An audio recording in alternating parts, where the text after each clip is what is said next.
আসসালামু আলাইকুম সবাইকে। আলহামদুলিল্লাহ আজকের দিনটা সব মিলিয়ে বেশ ভালোই ছিল। তো আজকে আমাদের বাসা থেকে মসজিদে ইফতারের আয়োজন করা হয়েছিল। তো সেই উদ্দেশ্যে আমরা সবাই মিলে কাজ করছিলাম। এখানে শসাটা কেটে দিয়েছিল আমার কাজিন আর কাজিন ভাবি। আর এখানে বড়ই ধুচ্ছিল আমার কাজিন। আর এই যে ভাবি এক এক করে খেজুর ধুয়ে দিচ্ছিল, আমিও সাথে ছিলাম। তো ফাঁকে ফাঁকে ভিডিও ক্লিপগুলো নিয়েছিলাম ভিডিও করার জন্য।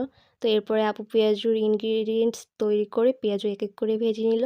এরপরে বেগুনিটা ভেজে নিয়েছিল। তো এখানে বেগুনিটা বেশ ভালোভাবেই ফুলেছিল। এই যে সব রেডি হয়েছে। এরপর ছোলা বুট রেডি হলো, সেদ্ধ ডিমের খোসা ছাড়িয়ে নিলাম আমরা দুজন। এরপরে পেঁয়াজুটা রেডি হয়ে গেল। তো এরপরে মসজিদে পাঠানোর জন্য ইফতারের সমস্ত আইটেম এক এক করে গোছানো হচ্ছিল। আমরা সবাই মিলে গোছাচ্ছিলাম এক এক করে। দেন আমরা ইফতারের প্লেট সাজিয়ে আজানের অপেক্ষায় ছিলাম সবাই। তো সব মিলিয়ে দিনটি আলহামদুলিল্লাহ বেশ ভালো ছিল। আজকের মতো এখানেই, সবাইকে আল্লাহ হাফেজ।